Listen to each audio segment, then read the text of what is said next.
Bonjour à tous et bienvenue pour la capsule d'astrologie de la nouvelle lune du mois de mai 2019. Donc, effectivement, à la demande générale, je ne ferai plus les capsules par mois, mais bien par nouvelle lune et pleine lune, donc 2 fois par mois. En tout cas, si j'y arrive, on va y aller comme ça. Donc, avant de plonger tout de suite dans la nouvelle lune, je voulais faire une petite parenthèse sur un point qui s'en vient, qui est très important. C'est l'aspect du 30 avril. On en a parlé dans la capsule du mois d'avril. Cependant, cette fois-ci, je voulais quand même souligner ce point. Le 30 avril, quelque chose de très important, un aspect extrêmement clé, hein? Il s'agit de la conjonction entre le nœud sud et Saturne qui va se passer à 20 degrés en Capricorne. Ce qui est spécial, c'est que Saturne, lui, fait son chemin, hein, avance en Capricorne, arrive à 20 degrés. Le nœud sud, on connaît la tendance des nœuds lunaires, c'est de reculer davantage, de rétrograder quelque part davantage que d'avancer, hein. Donc, ils vont vraiment à reculons dans le zodiaque, c'est leur parcours. Et donc, ils vont un peu à la rencontre l'un de l'autre. Ce qui est très spécial le 30 avril, c'est qu'au moment précis où Saturne et le nœud sud vont se rencontrer, à ce moment précis-là, c'est exactement à ce moment que Saturne devient rétrograde. Voilà, à 20 degrés en Capricorne. Donc effectivement, bien sûr, le nœud sud va quand même passer sur Saturne et continuer sa course, lui, en reculant quelque part dans le signe du Capricorne. Cependant, Saturne, lui, commence à rétrograder à ce moment. C'est très important. Tant qu'à moi, hein, c'est l'aspect majeur de l'année. Pourquoi? Parce que, premièrement, il y a beaucoup d'aspects qui se trament là au niveau du Capricorne et il va en avoir jusqu'en 2020. Il va y avoir des aspects majeurs en 2020, encore une fois, dans le signe du Capricorne, dans ces degrés-là, hein, dans le troisième décan en fait du Capricorne. Donc déjà, c'est comme un aspect qui met la table pour ce qui s'en vient. Et il met la table d'une façon très spéciale parce que si on prend Saturne et le nœud sud, si on parle du destin, si on parle de notre destinée, si on parle de poids karmique, de responsabilité reliée à l'incarnation, c'est très puissant. Donc, c'est quelque chose qui va influencer toute l'humanité, hein. C'est un aspect qui est là, c'est planétaire. Donc, c'est quelque chose de très fort. Au niveau du point de vue personnel, chacun va le vivre évidemment différemment. Vraiment, chaque personne, ça va être différent. Cependant, ayez l'œil ouvert, soyez attentifs à cette période parce que tout ce qui se passe autour du 30 avril et d'ailleurs la nouvelle lune, c'est pour ça que j'en parle, je reviens un peu sur ce point-là, parce que la nouvelle lune n'est que quelques jours, ça va être le 4 mai, donc ce n'est que quelques jours après ce 30 avril, et donc en fait cette nouvelle lune est tout à fait imprégnée de cette conjonction Saturne-Nœud Sud qui est très particulière avec ce mouvement de rétrogradation de Saturne, hein. On l'avait dit dans la capsule du mois d'avril, le fait que Saturne se mette à rétrograder au contact du nœud sud, c'est comme si le poids du passé que représente le nœud sud vient vraiment tellement d'impact qu'il fait reculer, qu'il fait rétrograder le Saturne qui lui gère notre destinée, hein, comme tel et s'occupe vraiment des limitations de notre incarnation. Donc ça, c'est un point extrêmement important. La nouvelle lune du mois de mai, je le répète, sera tout à fait dans l'énergie de cette conjonction tout à fait particulière. Ayez vraiment l'œil ouvert. Pour moi, hein, dans mon monde à moi, dans mes conceptions astrologiques, c'est réellement l'aspect le plus important parce qu'il y aura des aspects clés dans le signe du Capricorne, dans ces degrés-là, pendant environ 1 an. Et donc, ça met vraiment la table. C'est extrêmement important. On se rappelle, dans la capsule de l'année, j'avais dit, dans la première partie de l'année jusqu'au mois, jusqu'au mois de mars inclus, c'est vraiment dans le signe du Bélier que ça va travailler beaucoup, beaucoup, beaucoup. Et par la suite, on va passer plus dans le signe du Capricorne où le signe du Capricorne va travailler beaucoup. Donc voilà, ce changement-là se fait maintenant. Donc soyez extrêmement attentifs parce que c'est le début d'une grande saga qui va durer 1 année. Donc vraiment, ayez l'œil ouvert. Soyez présents, essayez de voir quelles charges sont en train de se travailler pendant cette période-là dans votre vie personnelle. Dans le monde aussi, c'est intéressant, mais vraiment, soyez attentifs parce que les indices qui seront donnés sont vraiment, vraiment, vraiment clés. Il ne faut pas les rater, vraiment, ça vaut la peine de regarder ces choses-là, de méditer sur ça, d'analyser, etc. Donc, en ce temps Capricorne, donc évidemment des choses reliées à tout ce qui va être dans la structure, dans la forme, dans la volonté de se réaliser aussi dans l'épanouissement. Cependant, que ce soit clair, hein, c'est des choses qui touchent vraiment la destinée avec une portée très, très, très, très loin. Et quand il y a des portées quand ce sont des cycles aussi grands, aussi profonds, eh bien, on peut vraiment aller toucher à peu près tous les sujets de notre existence au niveau de la précision, parce que c'est en Capricorne, parce que c'est dans telle maison. Soyez ouverts. Il se peut que ça aille chercher des régions que vous ne soupçonnez pas, parce que quand on a des cycles aussi grands, quand ce sont des événements aussi clés, aussi précis, aussi forts en fait, vraiment la latitude, parce que tout se miroite, hein. Tout se miroite. C'est comme en médecine chinoise ou autre, on peut trouver tous les points reliés à tout le corps, simplement dans nos pieds, dans nos mains, etc. Et donc, de la même façon, tout se miroite. Donc, dans un aspect aussi puissant que celui-là, on peut aller travailler sur à peu près tous les points de notre vie, de notre existence. Donc, soyez vraiment ouverts, soyez attentifs. Bon, première petite parenthèse terminée. Passons à la nouvelle lune du mois de mai qui se déroulera, comme je l'ai dit, le 4 mai 2019. C'est une nouvelle lune assez particulière. Le soleil et lune seront à 14 degrés en taureau. Donc, on rentre dans le signe du taureau, le cœur de la saison du printemps. Donc voilà, c'est vraiment cette nouvelle lune qui débute tout, en tout cas au Canada, en tout cas on le sent vraiment comme ça, hein. C'est vraiment le début du printemps, cette chaleur. Je sais que dans d'autres pays, comme en France, vous l'avez eu avant cette chaleur-là. Donc effectivement, ça, c'est relatif.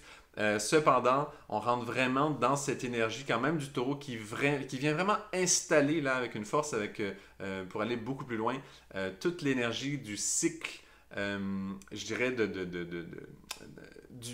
pendant, au moment, ce cycle où le soleil va parcourir le signe du bélier jusqu'au signe de la Vierge. Donc toute cette partie-là, plus chaude en tout cas dans notre hémisphère, dans cette partie-là de la planète. Donc, c'est toute une série de temps et cette nouvelle lune-là vient vraiment soutenir ça. Elle est reliée à le fameux aspect du 30 avril qu'on vient juste de mentionner. Donc, elle va en fait nous donner des indices sur le vécu du 30 avril. Parce que ce vécu-là du 30 avril, ce n'est pas qu'un jour, hein. C'est vraiment une période de temps qui inclut la nouvelle lune du mois de mai, donc celle du 4 mai. Donc, les indices qu'on va trouver vont être évidemment basés sur les aspects les plus clairs, les plus précis de cette nouvelle lune. Les voici donc les plus forts. Il y a justement Vénus en bélier qui, elle, va faire carré avec ce fameux point à 20 degrés du Capricorne. Donc avec cette conjonction qui vient tout juste d'avoir lieu. Donc Vénus qui va faire carré avec Saturne.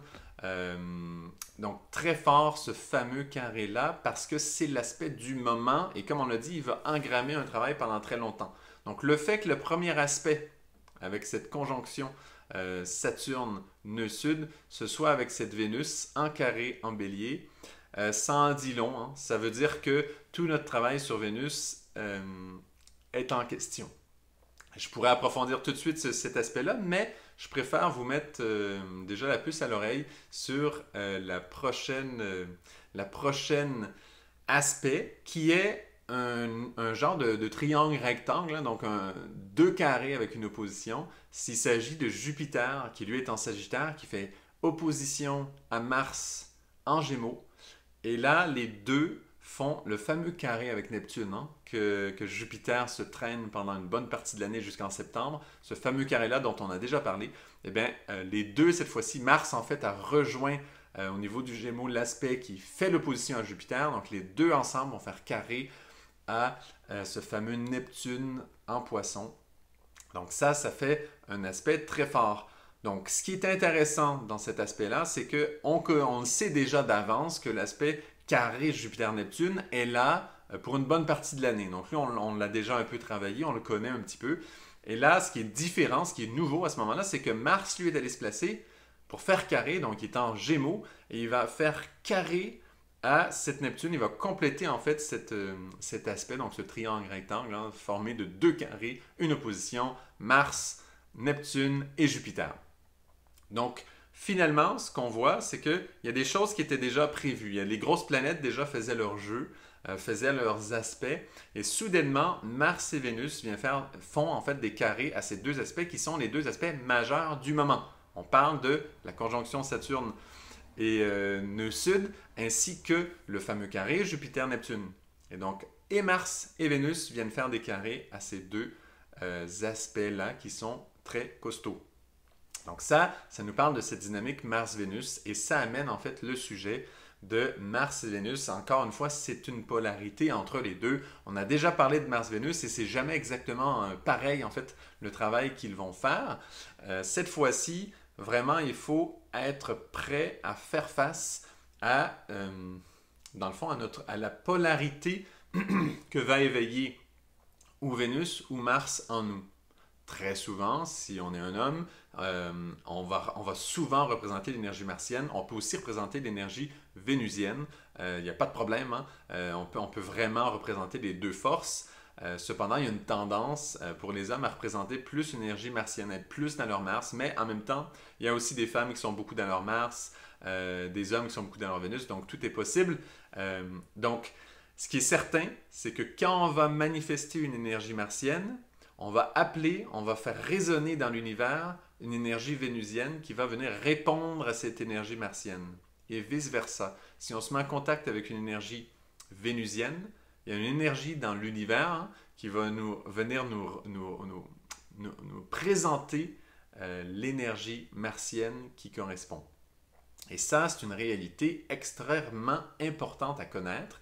Si on regarde, par exemple, je ne sais pas à quel point on est familier avec les couleurs reliées aux planètes. Mars est relié au rouge, Vénus est relié au vert. Il y a plusieurs traditions, je sais qu'il y a plus d'autres genres de versions. Moi, je travaille avec celle-là, que j'aime énormément. Et donc, c'est très intéressant de voir justement ces couleurs complémentaires entre le vert et le rouge. On sait que si on regarde une feuille rouge très intensément, très longtemps, après on enlève la feuille sur un fond blanc, on voit le vert. Donc ces couleurs-là s'attirent en fait. On va toujours compléter. On va compléter ces deux énergies. Et Mars et Vénus, évidemment, sont ces forces qui toujours vont s'attirer l'un l'autre. Quand on va travailler avec un, l'autre, correspondant au même niveau vibratoire, va nous rejoindre. Donc évidemment, ce sont des énergies différentes. Qu'est-ce que Mars, qu'est-ce que Vénus? Mars, très souvent, va être cette énergie de volonté, de désir. On va aller chercher quelque chose, on veut conquérir quelque chose. On dit souvent que Mars est le dieu de la guerre. Donc quand on est prêt à faire la guerre pour quelque chose, quand on est prêt à avoir un désir pour avoir, pour s'accaparer, pour aller prendre quelque chose, on est prêt à utiliser notre volonté pour passer à l'action, eh bien, on utilise notre Mars. Quand on fait une chose pareille, il y a une énergie vénusienne qui, elle, Vénus, est reliée à la beauté, est reliée à l'amour, elle est reliée aux choses qui nous plaisent, elle est reliée aux choses qui brillent à nos yeux, en fait. Elle est reliée à ce qui va nous charmer, elle va attirer, elle. C'est un peu comme la fleur, elle va attirer à elle par sa beauté, par son parfum, par son nectar, elle va vraiment être attirante, elle va être très belle, très charmante. Donc, Vénus va représenter ça, ce niveau d'amour qui nous amène dans quelque chose qui nous dépasse en beauté, quelque chose qui nous attire à tout coup.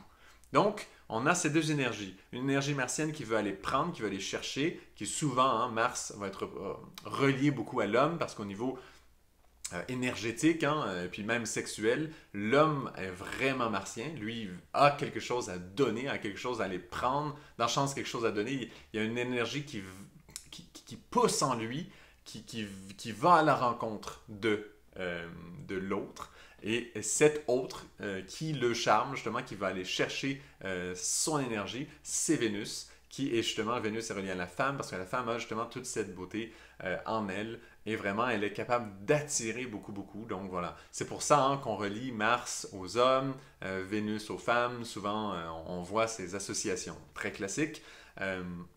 Voilà. Cependant, ça va plus loin que simplement ce niveau physique, ce niveau sexuel, etc. Ça va vraiment dans des plans beaucoup plus subtils. Et ce à quoi il faut se rattacher, c'est l'énergie de Mars qui, lui, a quelque chose à donner, il y a quelque chose qui le pousse à aller à la rencontre de l'autre. Il contient quelque chose qui le pousse à aller vers l'autre, simplement pour s'unir, pour se sentir complet, pour aller vers quelque chose qui le dépasse, qui l'inspire. Il y a une force, une volonté en lui qui est extrêmement puissante, qui peut le porter à faire beaucoup, beaucoup de choses. Et Vénus, elle, de son côté, elle a cette beauté, elle utilise vraiment, elle va plutôt utiliser en fait cette force qui la dépasse en fait, parce que la beauté dépasse... la beauté est très très grande. Elle dépasse ce qui va être incarné en fait. La beauté vient d'en haut. La beauté vient du ciel.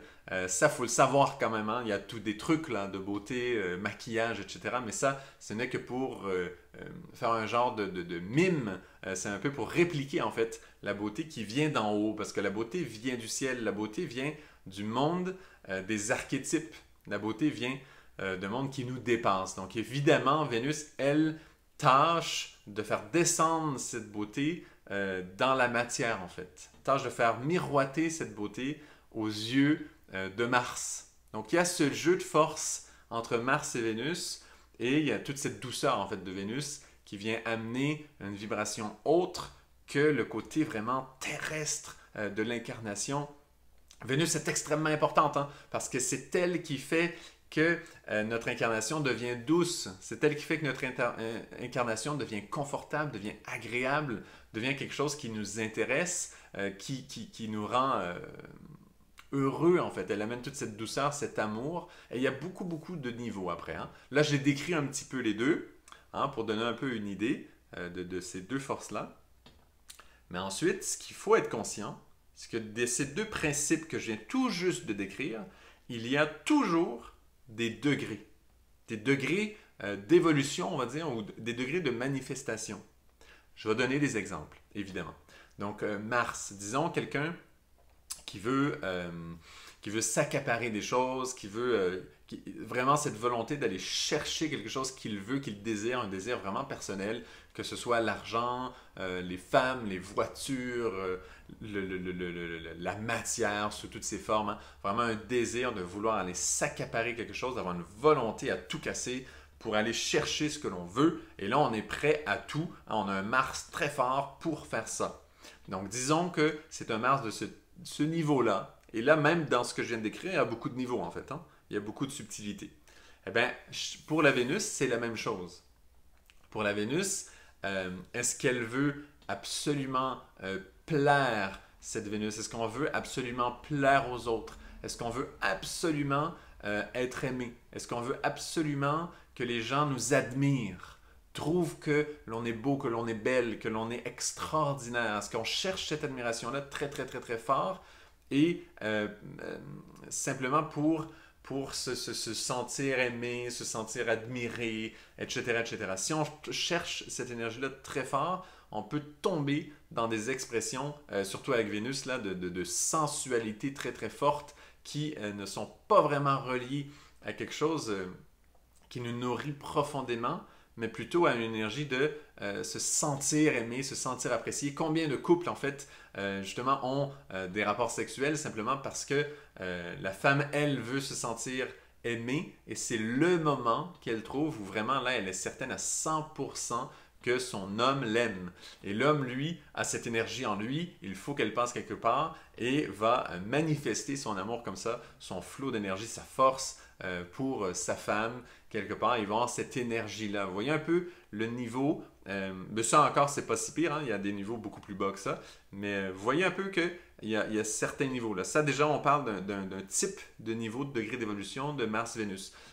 Par contre, je vais donner un autre exemple qui est beaucoup plus évolué quelque part, là, qui est beaucoup plus intéressant, en tout cas pour la vie intérieure, je parle. Hein. Après, chacun vit comme il veut, chacun fait ce qui lui correspond, et c'est pas une question que certains sont meilleurs que d'autres, là. On est tous des humains, c'est magnifique. Donc, voilà. Un autre niveau d'expression, ça serait par exemple un Mars, le truc classique un peu, ça va être le chevalier. Donc, Mars est un chevalier, il y a une valeur. Et bien sûr, cette valeur est rattachée à sa muse, est rattachée à la femme qu'il aime. Et vraiment, il va faire tous ses efforts en tant que chevalier pour défendre, pour aller chercher, pour aller rendre justice. Il va défendre des valeurs très, très, très fortes avec une volonté, encore une fois, très puissante. Hein? Une volonté qui souvent va dépasser celle qu'on a mentionnée juste avant. Et vraiment, il va être capable de faire des efforts, mais vraiment colossal, de subir des privations, subir des difficultés. Il va utiliser vraiment sa volonté pour traverser tout ça. Mais tout ça, il le fait dans c'est un désir de se rapprocher de sa muse, mais relié, par exemple, à des valeurs très élevées. Et évidemment, quand le chevalier fait ça, il attire de l'autre côté la même chose, une Vénus qui, elle, évidemment, aime être admirée. En Vénus reste Vénus. Donc, elle aime la beauté, elle veut même faire descendre la beauté, elle va aussi prendre soin d'elle, être jolie, etc. Et elle va faire tout ce qu'elle peut pour mettre des valeurs entre cette relation euh, et, euh, et comme ça, inspirer en fait son chevalier à faire des actions extraordinaires. Donc, il y a toute une série comme ça de niveaux, et puis il y en a encore d'autres. Il y en a encore d'autres, des choses encore plus impressionnantes qui vont nourrir une vie intérieure encore plus riche. Et à chaque fois, en fait, il s'agit toujours de mettre entre Mars et entre Vénus quelque chose au milieu. Et cette chose au milieu, là, dans l'exemple que je viens de mentionner, ce sont les valeurs. Il y a comme des valeurs que Vénus va placer comme importantes et Mars va suivre ces valeurs-là pour se sentir près de Vénus. Donc c'est un travail dans les deux sens. Hein? Ça se fait des deux côtés, cette polarisation Mars-Vénus. Bon, je parle de tout ça parce que les aspects qui sont en place pour la nouvelle lune du mois de mai, c'est ça qu'elles vont éveiller en fait. Elles vont éveiller que quand on déploie une certaine énergie, on attire le miroir. Je vais donner un autre exemple encore plus bas, juste pour avoir encore plus de variété de compréhension. C'est la guerre. Les hommes vont se tuer entre eux et vont piller des villages et vont effectivement violer les femmes. Vous voyez un petit peu? C'est comme si la guerre va amener une vibration martienne très forte de violence et en même temps, elle va appeler son miroir au niveau de la même vibration au niveau Vénus qui va correspondre au viol, qui met en valeur quelque part la femme, mais de façon vraiment basse et c'est vraiment difficile. Donc, vous voyez un petit peu le niveau, combien bas ça peut aller. Il y a plus bas que ça aussi, hein, mais on ne va pas aller dans ça. Mais donc, autant il y a plus bas que ça, autant il y a aussi plus haut que ce que j'ai mentionné avec le chevalier et la muse, l'inspiratrice, etc. On peut aussi aller plus haut que ça. Et à chaque fois, plus on va haut, en fait, c'est plus qu'au milieu entre les deux, on met quelque chose, on nourrit une inspiration, on place quelque chose entre Mars et Vénus qui est élevé. Et des deux côtés, du côté de Mars, on s'occupe de cette chose, et du côté Vénus, on s'occupe de cette chose. Du côté Vénus, on va dire qu'on aime ces valeurs, on va dire qu'on vit par ces valeurs, on va dire que c'est là qu'on place notre amour dans ces valeurs, dans ces échanges, dans toutes ces choses-là. Du côté de Mars, c'est on va placer qu'on veut ces valeurs, on veut atteindre ces valeurs-là, on veut donner notre vie en fait au service de ces valeurs, ces choses extraordinaires. Donc tout ce travail entre Mars et Vénus, c'est ce qui va être reflété au niveau de la nouvelle lune du mois de mai 2019. C'est le défi des carrés. En fait, cette opposition Mars à Jupiter qui fait carré à Neptune et ce carré Vénus avec la fameuse conjonction Saturne-Sud en Capricorne. Donc, ces deux planètes, Mars et Vénus, se positionnent comme si elles font en fait la pluie et le beau temps des grands aspects de l'année qui sont présents à ce moment-là au niveau de la nouvelle lune du mois de mai. Donc, c'est très important parce que ça nous indique, ça nous donne des indices sur justement cet aspect du 30 avril. C'est-à-dire que cet aspect du 30 avril, ce grand cycle qui se complète, soyez très ouverts et à l'affût de comprendre, de réaliser le miroir de votre Mars, c'est le miroir de votre Vénus. Si vous travaillez avec une Vénus un peu basse, reliée à la sensualité, reliée à la vanité, reliée à une vanité exagérée, mal placée, un peu basse, dans des vibrations, puis c'est facile à reconnaître. Hein? Quand on est dans une vibration basse, je pense que tout le monde connaît. Et puis si on est dans le Mars aussi, le Mars qui désire, qui veut vraiment s'accaparer des choses, qui va avoir une volonté pour aller chercher, posséder, etc., ou même violent aussi. Si on est dans des vibrations basses, on va voir le miroir de cette chose-là dans l'autre principe, donc du côté Mars ou du côté Vénus. Souvent, ça va s'exprimer par le côté homme-femme, pas tout le temps. Soyez quand même à l'affût aussi, parce que tout le monde peut présenter toutes les planètes à tout moment. Donc, soyez quand même très conscient de cette dynamique-là, parce que ce reflet, ce miroir du Mars et de la Vénus vont vraiment venir nous visiter très fort. Pourquoi? Le Mars, lui, son carré avec Neptune et le Jupiter, en fait, c'est que Neptune amène cette dynamique du reflet de cette... Parce que Neptune, en fait, nous amène à nous sentir complet, nous sentir un. Et quand on est Mars, pour se sentir complet, pour se sentir un, ça prend Vénus. C'est ça que Mars cherche. Et si on est Vénus, c'est Mars que l'on cherche, simplement. Donc, il y a déjà ce carré avec Jupiter, hein, puis Jupiter, on sait que c'est lui qui. Ben, le carré est avec Neptune, pardon, mais il est impliqué dans le grand triangle rectangle, comme j'avais dit. Voilà, le fait qu'il y ait Jupiter impliqué aussi vient amener le fait que ça touche notre gestion totale de notre vie, hein. Notre Jupiter, c'est cette place où on tâche de mener le mieux possible notre vie. On a une gestion très avancée de notre vie avec Jupiter. On a une générosité qui est là déjà envers soi-même, mais déjà dans notre vie. Et donc, ça vient vraiment toucher ce reflet-là. Et la Vénus qui fait carré à Saturne et le nœud sud, ben ça vient vraiment souligner le fait que, que c'est relié à ce grand cycle que notre Vénus, là, c'est elle, en fait, qui crée la première tension sur cette conjonction Saturne-nœud sud, sur ce qu'on a parlé avant, l'aspect du 30 avril. Donc, c'est vraiment cette dynamique qui est sous la loupe. Donc, regardez-la bien. Prenez le temps d'y penser. Si vous n'êtes pas certain où est votre Vénus, où est votre Mars, pas nécessairement dans votre thème astrologique, dans votre vie, je parle, hein, parce que c'est toujours plus important de regarder notre vie que notre thème astrologique. Le thème astrologique reste quelque part théorique. On peut en sortir énormément d'informations très précieuses. Cependant, reste collé à votre vie réelle, hein. Moi, c'est toujours ce que je dis en astrologie, collé à votre vie parce que les éléments astrologiques sont là, ne vous en faites pas, vous allez les reconnaître. Donc, regardez votre Vénus, toute l'énergie vénusienne, comment vous la vivez et vous allez voir les miroirs martiens dans votre vie de cette Vénus, comment vous la vivez. Et c'est un peu là-dessus que ce grand cycle, ce grand changement déjà se vit au niveau de cette nouvelle lune du mois de mai. Donc, c'est une première étape. Il va en avoir d'autres dans le vécu en Capricorne, là, dans le troisième décan, tous ces aspects qui se prolongent jusqu'en 2020. Il y en aura d'autres. Cependant, c'est la première étape. Et la première étape est toujours très clé, très cruciale. C'est vraiment majeur. Et voilà, donc ce qui conclut cette petite capsule sur la nouvelle lune du mois de mai 2019. Et je vous dis comme ça d'avance, la pleine lune du mois de mai sera aussi la fête du Vesak. Donc préparez-vous, ça sera une nouvelle lune très spéciale pour la prochaine capsule. Donc merci beaucoup d'avoir apprécié. N'oubliez pas de liker, commenter, partager, vous abonner, activer la cloche de notification pour savoir quand viendra la prochaine vidéo, la prochaine capsule. Et à très bientôt pour la capsule de la pleine lune du mois de mai qui sera aussi la fête du Vesak. Donc ça s'en vient, il y a des énergies très fortes au mois de mai qui sont en train de se préparer. Soyez bien à l'affût de tout ce travail. Merci beaucoup. Bye bye.